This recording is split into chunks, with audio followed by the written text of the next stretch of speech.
얼마 전에 늘 우리와 함께 하셨던 아주 건강한 모습으로 또 교회에서 곳곳에서 봉사하셨던 우리 김종철 장로님께서 하나님의 부르심을 받으셨습니다. 은혜 가운데 장례를 또 잘 마쳤고요. 또 장례를 마친 후 좀 지나서 우리 부인 되시는 우리 김덕희 권사님께서 제 방에 오셔서 짧게나마 대화도 좀 하고 또 기도하고 그러고 가셨습니다. 그 짧은 대화 속에서 제가 권사님께 이런 말씀을 드렸어요. 김종철 장로님께서 저에게 마지막 가시면서 선물을 주고 가셨다, 그런 말씀을 했어요. 자칫 오해하면 돌아가신 게 선물이라는 뜻으로 들릴까 봐 조금 이상하게 들리겠지만 그런 뜻은 아니고, 이제 김종철 장로님이 이제 장례를 하면서 마지막 발인 예배를 이 본당에서 드렸습니다. 우리 장로님들은 교회에서 그렇게 장례를 하게 돼 있으니까. 그때 여기서 제가 말씀을 드렸던 것 같아요.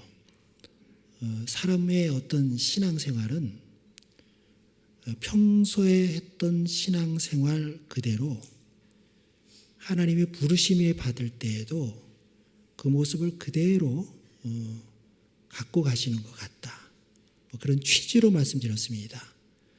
평소에 하셨던 생활 모습대로 가시는 모습도 그렇고 그렇다라고 말씀드렸어요. 그 뜻은 뭐냐면 평소에 신앙생활하는 것이 마지막 가시는 길에도 나타난다, 그런 뜻이죠. 여기서 이제 발인 예배를 드릴 때 장로님을 평소에 아시던 성도님들, 또 장로님을 늘 배웠던 성도님들 다 아시잖아요. 얼마 전까지도 찬양대에서 찬양을 하시고 또 은퇴하셨지만 또 열심히 봉사하시고 그 모습을 우리가 다 봤단 말이죠. 이렇게 빨리 가실 줄은 몰랐는데 훌쩍 가버리셨잖아요. 그게 좀 슬픈 거예요. 물론 우리는 천국에 대한 소망이 있으니까 천국에서 만나지라는 그런 소망도 있지만 그래도 당분간 뵙지 못한다는 게 슬프잖아요. 유족들도 많이 슬퍼하셨고 너무 빨리 가셔서 저도 좀 당황스러웠어요. 잘 건강하게 계실 것 같았는데 갑자기 그러시니까. 그런데 그것을 슬퍼하시는 많은 성도님들이 함께 발인 예배에 참석하셔서 함께 슬퍼하시고 또 유족들을 또 위로하시는 그 장면이 제가 보기엔 너무 아름다운 거예요. 평소에 하셨던 신앙생활의 모습이 가시는 길에도 그대로 이렇게 나타나는구나 하는 생각을 하면서 권사님께 그런 말씀을 드린 겁니다. 마지막 가시는 모습조차도 저에게는 하나의 그 선물, 감동을 주는 선물이 되었다는 뜻으로 말씀을 드렸습니다. 우리도 좀 그런 신앙생활을 해야 되겠다 하는 생각을 하고요. 오늘 설교 말씀은 김종철 장로님과 이름이 똑같은, 성은 달라요. 성은 다르지만 이름이 똑같은 최종철 장로님에 관한 글로 시작을 하려고 합니다. 대구 남산교회에 계셨던 우리 믿음의 선배 또는 뭐 선조라고 할 수 있죠. 최종철 장로님이라고 계십니다. 나중에 목사님도 되셨으니까 최종철 목사님이라고 해도 되겠죠. 그런데 이분의 이 짧은 생애에 대한 짧은 글을 보면 김종철 장로님과 이름이 같듯이 좀 비슷한 느낌을 받아요. 그래서 제가 김종철 장로님을 먼저 언급하고 김종철 장로님과 비슷한 신앙생활을 하신 최종철 장로님이 어떤 분인가, 그걸 좀 보면서 시작을 하려고 합니다. 우리 백년사에 나와 있습니다. 백년사에 나와 있는 최종철 장로님이 또 최종철 목사님의 어떤 모습으로 사셨는가. 설교 요지를 좀 볼까요? 여기 짧지만 거기 보면 대구 남산교회 백년사 중에서 445쪽과 463쪽에 있는 내용을 제가 그대로 인용해 왔습니다. 제가 읽으면 최종철 장로님에 관한 글이에요.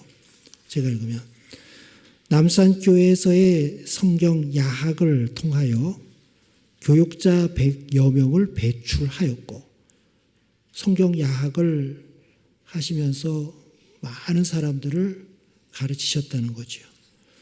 주일 공과 공부를 33년간 심신을 돌보지 않을 정도로 진력을 다하여 계속하였으며 주일 공과 공부도 가르치는 거지요. 그런 탤런트가 계셔서 늘 가르치셨어요. 진력을 다해서 가르치셨다. 세계 교회 역사상 유례가 없는 위협으로 미국 타임스지에 소개되기도 하였다. 그런 역사가 있네요. 우리가 잘 몰랐던 역사인데 그만큼 참 교회에서의 그 봉사, 신앙적 생활이 아주 열심히셨다는 겁니다. 그 밑으로 내려가서 무쇠같이 쉴 줄을 모르고 오직 맡은 일, 즉 성경 교수의 힘을 다하던 철인 최종철 목사도 그만큼 뜨거운 열정을 가지고 봉사를 하셨다는 거죠. 그 최종철 목사도 자리에 가끔 누울 때가 있게 되었다. 워낙 피곤하실 테니까 순천당 의원을 찾아 가까웠던 김성국 장로에게 진찰을 받기도 했고 괴로우면 그 병원에 가서 입원하기도 했다. 그만큼 몸이 많이 약해지신 것 같습니다. 병명을 말할 수 없으니 쉴 줄 모르고 일만 하시던 최 목사의 몸도 이제는 노쇠했던 까닭이다. 이제는 별 효험을 보지 못하니 집에서 요양하게 되었고 의사 김 장로는 늘 왕진 와서 보살피게 되었다. 그런데 하루는 최 목사가 장로에게 그동안 수고 많았소. 이제는 더 오실 곳 없으니 오지 마시오. 한다. 김 장로는 계시는 동안 치료받고 더 일하셔야 하나님께 영광이 아니겠느냐 하니 최 목사는 빙긋이 웃음을 띠고 아마 최종철 장로님이 이제는 치료되기는 힘들 것 같다는 걸 느낌을 받으셨나 봐요. 때가 다가오고 있다는 느낌, 생각이죠. 그러면서 한자를 가지고 대답을 하십니다. 일단일생이요 일사일장이라. 일은 하루를 말해요. 하루가 짧아지면 하루가 하루를 더 살고 하루 먼저 죽으면 하루만큼 길어진다. 이런 뜻인데 그 뒤에 설명이 나옵니다. 한다. 즉 땅에서 하루를 더 살면 천국의 생활이 그만큼 짧아질 것이요. 땅에서 하루가 짧아지면 천국 생활이 그만큼 길어질 것이라는 뜻이다. 천국이 무슨 기간이 정해져 있는 건 아니지요. 영원한 것이 천국인데 좀 위트 있게 유머를 가지고 답변을 하신 것 같아요. 내가 하루를 더 살면 마치 천국에서 하루가 더 살면 천국에서 하루가 짧아질 것 같으니 내가 하루 먼저 가면 천국에서 더 살지 않겠느냐. 천국에 소망이 있으니 후회 없이 가겠다. 그런 뜻인 것 같아요. 좀 그런 여유를 가지고 답변을 하신 것 같습니다. 그 다음에 의사를 보낸 후 그날 저녁을 잘 먹었다. 가족 전원이 최 목사의 주위에 들러 앉았다. 그리고 너희들 잘 믿어라. 누구를 믿으라는 걸까요? 예수님. 너희 예수님 잘 믿어라. 부탁한 후 고요히 숨을 거두니 때는 1959년 3월 9일 저녁 8시였다. 자, 가실 때도 아주 멋지게 가셨고, 그 죽음을 앞두고 대화하는 내용도 참 그리스도인답게 참 그 소망이 담긴 죽음을 담담하게 받아들이는 그런 최종철 장로님의 모습입니다. 마지막 가시는 길에도 예수님 잘 믿어라, 예수님 사랑으로 가득 찬 장로님이다 생각이 됩니다. 이 최종철 장로님에게서 짧은 글이지만 이 글을 통해서 우리가 느끼는 것은 장로님의 이 생애가, 인생이 뭐라고 표현하면 좋을까? 한 단어로 표현하면 뭐라고 표현하면 좋을까? 저는 열정이라는 단어를 붙이고 싶어요. 열정. 느낌이 오죠? 열심히 가르치시고 몸이 약해지시는데도 불구하고 끝까지 맡은 일을 열심히 하시고 마지막 가실 때까지 예수님 찾는 그 모습은 열정이다. 열정. 어떤 열정인가? 세 가지로 정리하면 첫 번째, 복음에 대한 열정. 끊임없이 복음을 가르치는 거예요. 복음에 대한 열정. 두 번째는 사명 완수에 대한 열정. 주어진 역할을 끝까지 다 하고 싶은 사명 완수에 대한 열정. 세 번째 하나는 더 생애 마지막까지 예수님에 대한 열정. 마지막 유언이 예수님 잘 믿어라. 예수님을 얼마나 사랑하셨는지 생애 마지막까지 예수님에 대한 열정으로 가득 찬 사람이다. 우리가 아는 김종철 장로님하고 비슷한 면이 많지요. 저는 그렇게 생각을 해요. 근데 이 최종철 장로님의 이 모습이 100년 사회도 기록이 되어 있지만 이 모습이 이 대구 남산교회의 모습이라고 보면 되고, 그런 열정을 갖고 계셨던 장로님의 모습이 대구 남산교회의 모습이고, 대구 남산교회를 거쳐간 믿음의 선배들, 선조들의 모습이기도 하고 그렇잖아요. 그 모습이 오늘날 우리에게도 지금 전해진 거예요. 우리가 그런 열정을 갖고 신앙생활하는 거예요. 그래서 그 열정을 우리가 품고 살아가면서 우리 후배들에게, 후손들에게도 그대로 이어줘야 돼요. 물려줘야 돼요. 그게 역사의 흐름 아닙니까? 역사의 흐름. 우리가 그렇게 기억을 해야 되는 거예요.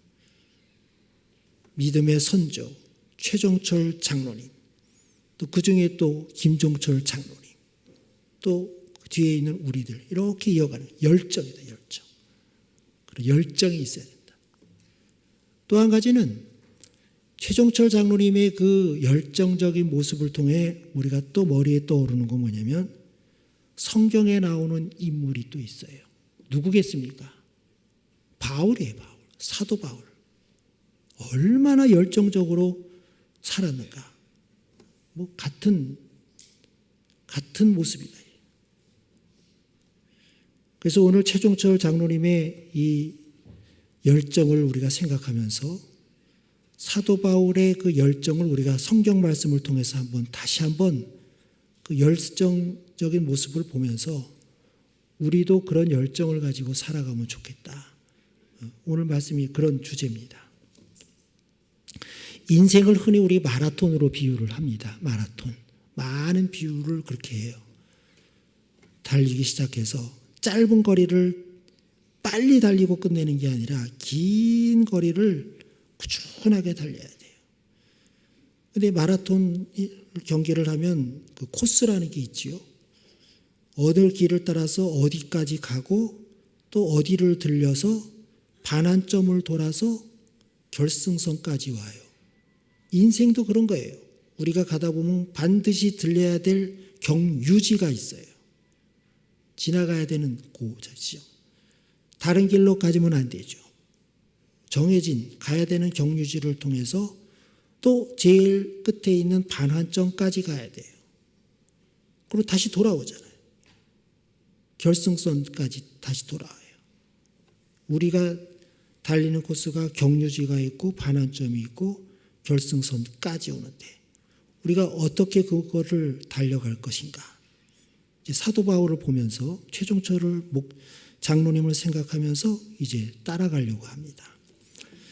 바울에게서 우리가 봐야 될 것은 최종철 장로님에게서 보았던 그 세 가지 열정을 따라가면 될 것 같습니다. 첫 번째, 복음에 대한 열정이라고 했죠. 복음에 대한 열정. 사도 바울이 예수님을 만나서 갑작스럽게 회심하게 돼요.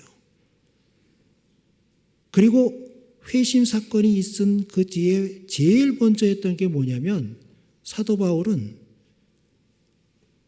예수님을 전하는 거였어요.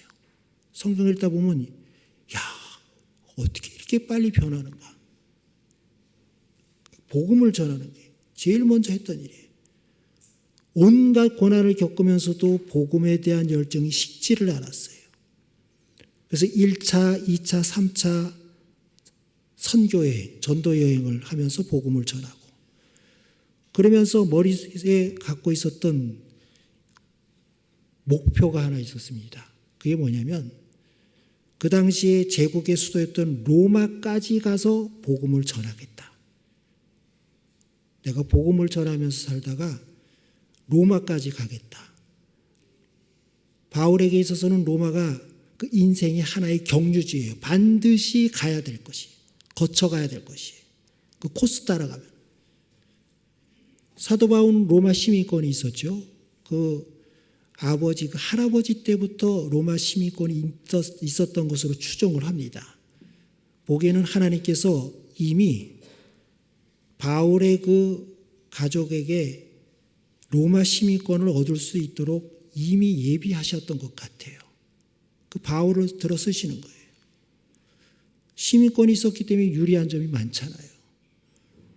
그런데 시민권이 있다고 그리스도를 전하는데 아무 문제가 없었던 건 아니라 결국 로마까지 갔는데 시민권이 있다 하더라도 감옥에 갇히는 신세가 됐어요. 원래 로마로 갈 때도 죄수로 끌려갔거든요. 죄수로. 로마에 갔는데 재판이 자꾸 지연되는 거예요. 그래서 거기서 결정하기를 감옥에 두지 말고 재판이 다시 열릴 때까지 뭔가 진행될 때까지 연금 상태가 됩니다. 연금.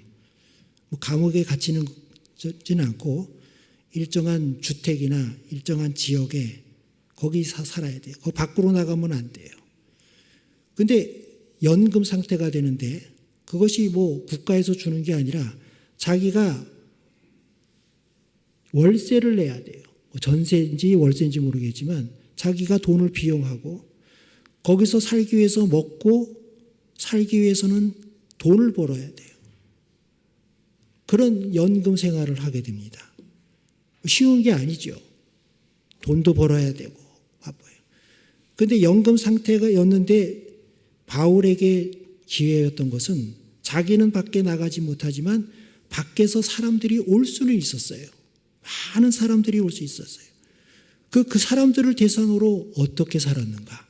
그걸 보면 바울의 복음에 대한 열정을 그대로 볼 수가 있지요. 사도행전 28장 30절과 31절이 그 내용입니다. 연금된 상태에서 자급자족하기 위해서 일하면서 또 집에 대한 월세나 이걸 내기 위해서 하면서 했던 일이 뭔가. 30절부터 보면 바울이 온 이태를 2년 동안 거기서 지냈다. 자기 전셋집에 머물면서 자기에게 오는 사람을, 나갈 수는 없으니까 오는 사람을 다 영접하고 오기를 원하는 거예요.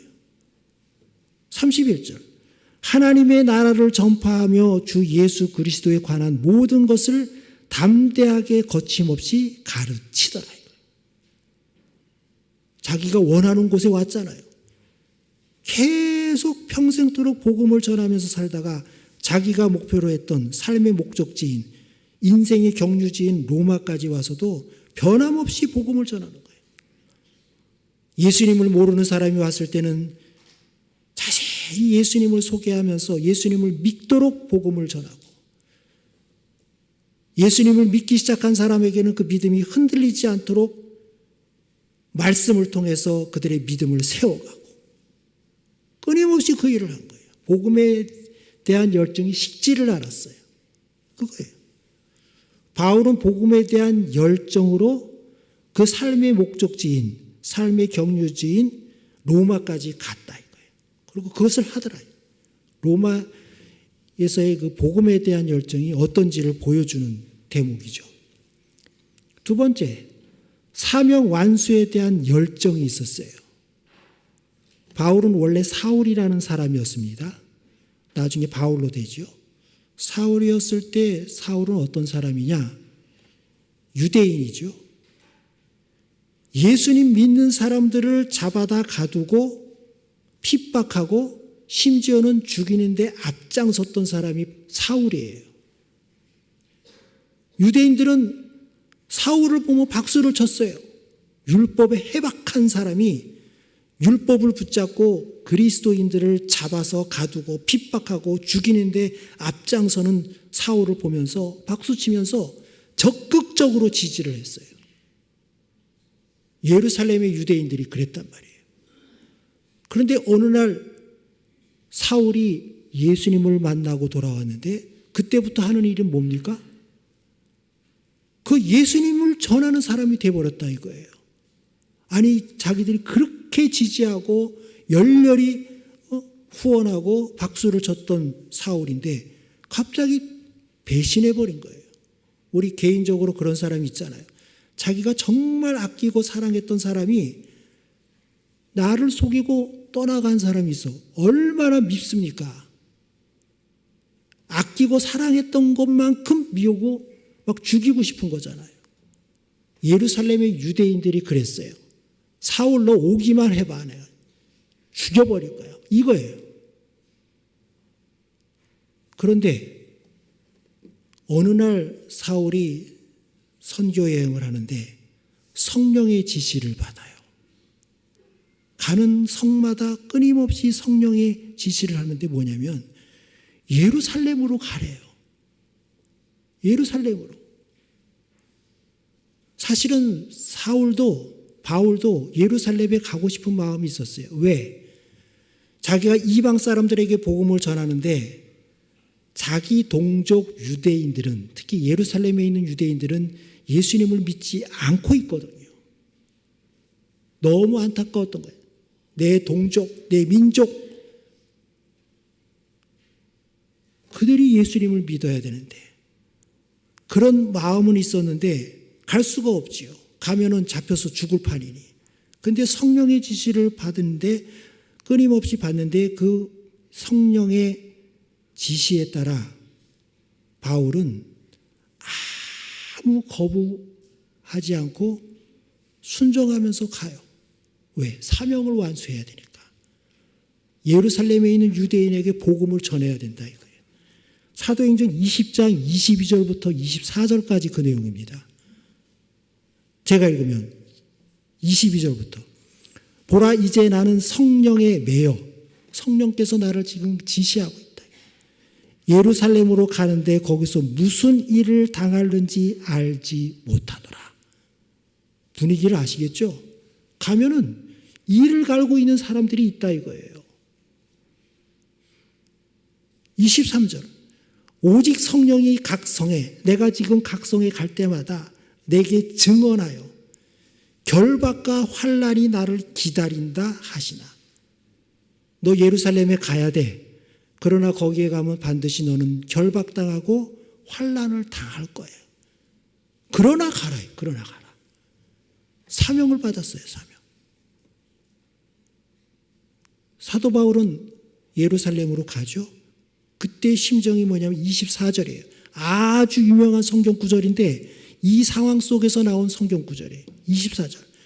내가 달려갈 길과 주 예수께 받은 사명 곧 하나님의 은혜의 복음을 증언하는 일을 마치려 하면은 이방인에게 복음 전하는 것도 당연하지만 내 동족 유대인 예루살렘에 있는 유대인에게 복음을 전하는 것이 어떻게 보면 내 마지막 사명일 수도 있다 이거예요. 마치려 하면은 나의 생명조차 조금 더 귀한 것으로 여기지 아니하노라. 죽을 각오하고 가겠다 이거예요. 사명 완수에 대한 열정이 이거다. 이거예요. 그 열정 때문에 그는 인생의 목적지인, 어떻게 보면 인생의 반환점이라고 볼 수 있는 예루살렘까지 갔다 이거예요. 아, 이게 사도 바울이구나. 바울. 갔다 이거예요. 세 번째, 최종철 목사님을 생각하면서 생애 마지막까지 예수님을 사랑한 예수님에 대한 열정이 있었다고 그랬죠. 바울은 복음을 전하면서 수많은 죽을 고비를 넘겨요. 죽을 고비를 넘겨요. 죽을 뻔한 거잖아요.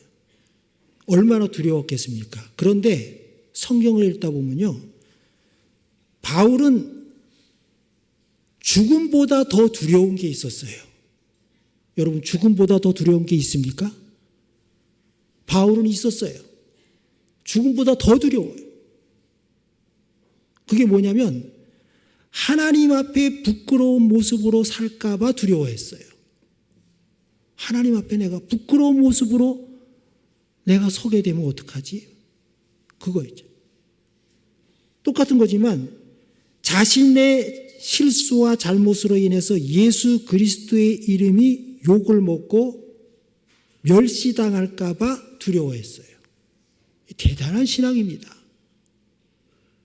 우리 죽음도 두려운데 그거보다 더 두려운 게 있다 이거예요. 하나님 앞에 내가 부끄럽게 살면 어떻게 될까? 나 때문에 예수님의 욕을 먹고 사람들에게 멸시당하고 조롱당하면 어떻게 될까? 그거예요. 바울은 정말로 자기가 죽더라도 그리스도께서 존귀하게 되기를 원했어요. 살든지 죽든지 그리스도의 이름이 존귀하게 되기를 원하노라 이거예요. 죽음보다 더 두려웠어요.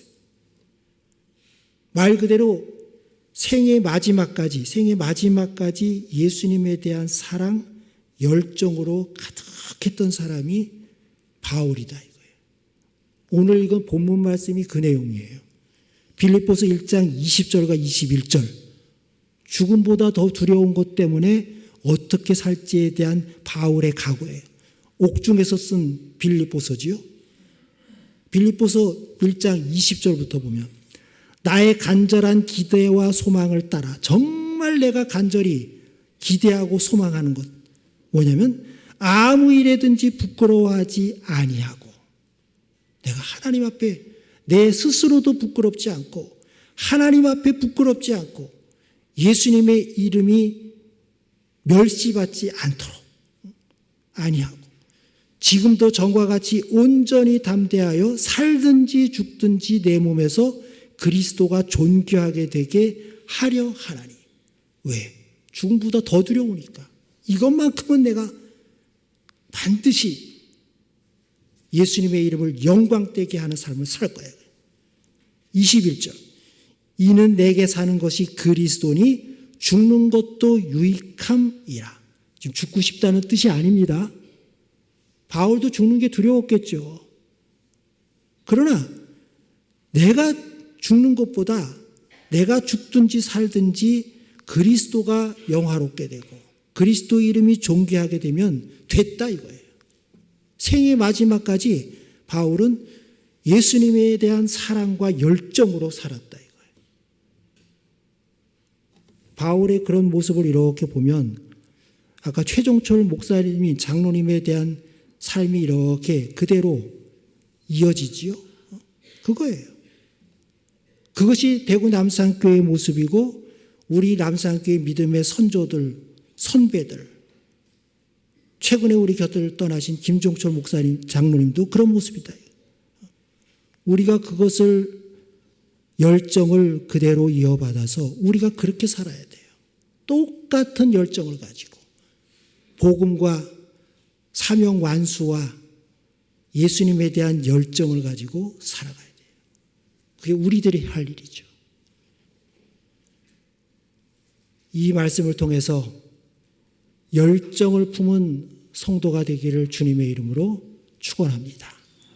복음에 대한 열정, 내게 주어진 사명의 완수에 대한 열정, 내가 사랑하는 예수님에 대한 열정, 그걸 가지고 살아가면서 남산교회 믿음의 선조들과 선배들, 그 열정을 이어받아 계속해서 그 열정을 우리 후배와 후손들에게 물려주는 남산교회 성도가 되기를 주님의 이름으로 축원합니다. 기도하겠습니다.